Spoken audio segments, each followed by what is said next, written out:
శ్రీ ఆదిశంకరాచార్య విరచిత భజగోవింద స్తోత్రం. మూడవ మంజరి.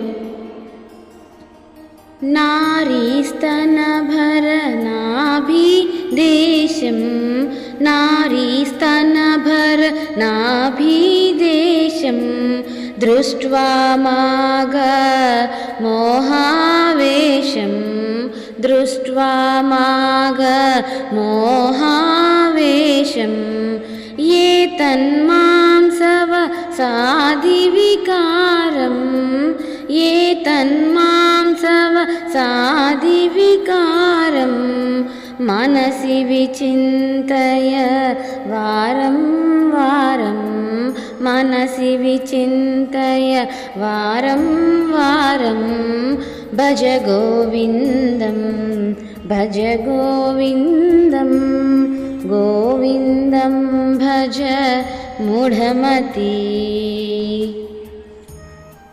ఓ మూఢమతి, ఆనందాన్ని సుఖాన్ని కలిగిస్తాయి అనుకునే స్త్రీ మరియు శృంగారానికి ఆలవాలమైన ఆమె శరీర అవయవాలు కేవలం నీకు మోహంతో కూడిన ఆవేశాన్ని కలిగించేవి మాత్రమే.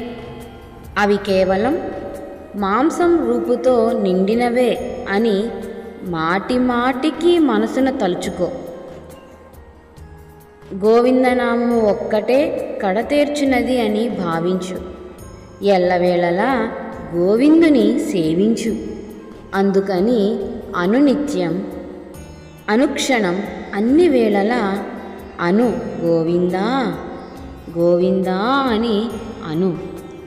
స్త్రీవక్షస్థలనాభిప్రదేశం చూచి పొందెడిది మోహావేశం మాంసము ధ్రువ వికారమేనని మనసున తలుచుము మాటి మాటికి మనసున తలుచుము మాటి మాటికి.